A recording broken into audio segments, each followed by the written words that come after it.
Барлықтарыңызға сәлем, менің құрметті тыңдармандарым. Әңгіме ұнаса, каналыма тіркеліп, лайк басыңыздар. Біздің ауыл өзі қызық ауыл. Егер сіздің құдірет күшіңіз бар болып, уақыт бағытын кері бұра білсеңіз, онда біздің ауылды Қожа Нәсір жасап жатқан дәуір дер едіңіз. Ауылдың кіреберісіндегі «пожалуйста» деген сөз көзіңізге бірден түседі. Бұл баяғыдағы дырап, сүйегі ақ сөңкеге айналған Кеңес одағының біздің ауылға құламастай етіп орнатып кеткен алтын ескерткіші тәрізді. Әлі күнге дейін орнынан қозғалмай тұр. Ал көшесі өте қарапайым. Билікпен қатысы бар адамдар тұратын көшеде аяқ қағар асықтай тас жоқ, теп-тегіс, даңғыл. Ал қарапайым халық орналасқан көшелер суреттеу қиын сүреңсіз жағдайда.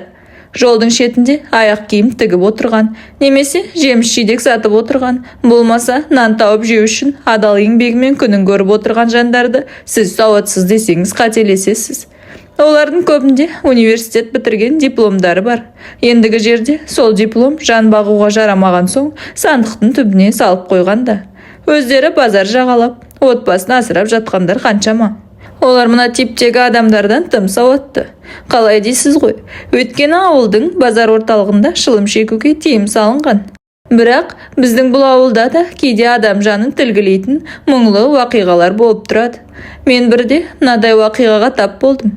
Ауылдың дәл ортасында шағын асхана бар болатын. Әдетте түскі уақытта асхана адамға лық толып кетеді ғой. Бұл асханаға 5 адам кірсе, сіз адам көп екен деп есептей беріңіз.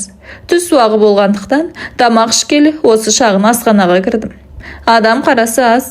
Бұрыштағы үстелде 40-тар шамасына келген, самайын ақшала бастаған, жанары солғын бір адам отыр. Ерте түскен ақпен дидарының солғындығынан өмір тауқыметін көп тартқаны көрініп тұр. Асхана ішіндегі орталық бос орында 4-5 жастардағы қыз бала еш нәрсесімен ісі жоқ ойнап жүр. Алдымдағы тамақ тізімдігін ақтардым да өзіме керекті тамақтарға тапсырыс бердім. Бұрышта отырған адам ойнап жүрген қыздан көзін алар емес. Терең ойға шомып, әлденені есіне алғандай күрсінді де қызға тіл қатты. Атың кім? Көйлегің әдемі екен. Маған бересің бе? Үйдегі қызыма апарып берейін. Атым Сайра. Бұл көйлекті туған күнімде әкем алып беріп жіберген. Сізге бере алмайым. Қызыңызда көйлек жоқ болса, үйде бір көйлегім бар, соны алыңыз. Ол адамның қыздың көйлегін алғысы келіп тұрмағаны белгілі ғой. Бірақ не себепті қызды сөзге тартқаны мені қызықтырды. Екеуінің әңгімесіне араласпасам да, зер сала тыңдап отырдым. Осы кезде маған даяшы келіншек тамақ әкеп берді де, қызға қарап, «Қызым, бұл кісілердің мазасын алма», деді де ішкі бөлмеге еніп кетті. Әкең қайда жұмыс істейді? Білмеймін. Анам әкең алыс жерде жұмыс істейді деген. Мен әкемді әлі көргенім жоқ. Сағынып жүрмін. Тек туған күнімде көйлек беріп жібереді. Мен туған күнімді асыға күтем. Кейде бір жылда 2 рет туған күнім болса екен деп армандаймын. Мен қыздың сөзінен әлденедей сырдың ышығын аңғарғандай болдым. Риясыз бала көңіл әкесін сағынады. Ал әкесі қайда? Ес білгелі баласына келмеген әкенің сыртта жұмыс істеп жүруде мүмкін емес қой. Бұрышта отырған адам да үнсіз қалды. Ендігі әңгімені қыз бастап. Сіз қызыңызға көйлек алып бермейсіз бе сонда? Менің қызым жоқ, бірақ қызым болса деп армандаймын. Мен өтірік айтатындарды жек көрем. Қазір қызыма апарып берейін дедіңіз ғой, сізді жек көрем. Иә, өтірік айттым. Кешіре ғой мені. Үйіме апарып қойып, сол көйлекті киетін қызымды күтемін. Менің әкем сияқты қызыңыз да жұмыста ма? Ол әлі туған жоқ. Әкесі жоқ қызбен, қызы жоқ әкенің бір жерде тоғысуы тағдырдың шеберлігі болар. Екеуінде де сағыныш, күту, аңсау бар. Бұрышта отырған адамның көзінде қызығушылық жалыны лап берсе, қыз жанарында таңырқаушылық оты ұшқындайды. Сен маған қыз боласың ба?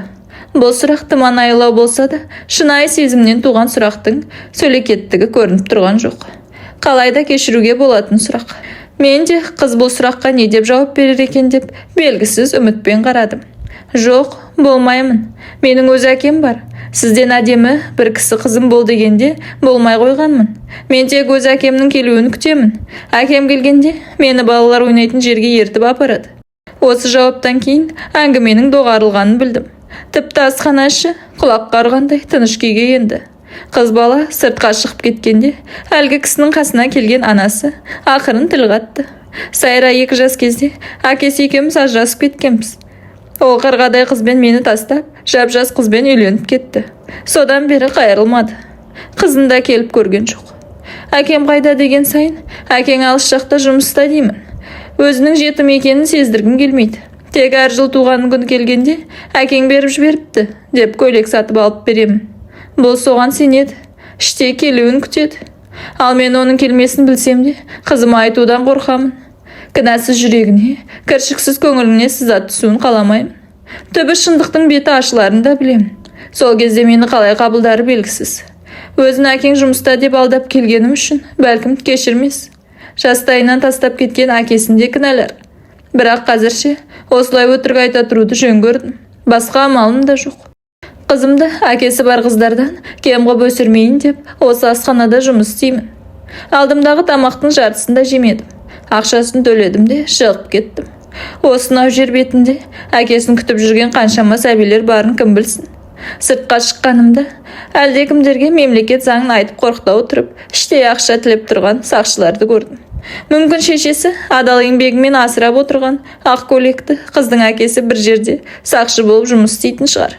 Сол ақшалар сәби қыздың ақ көйлегіне дақ түсірмесіне кім кепіл бола алады?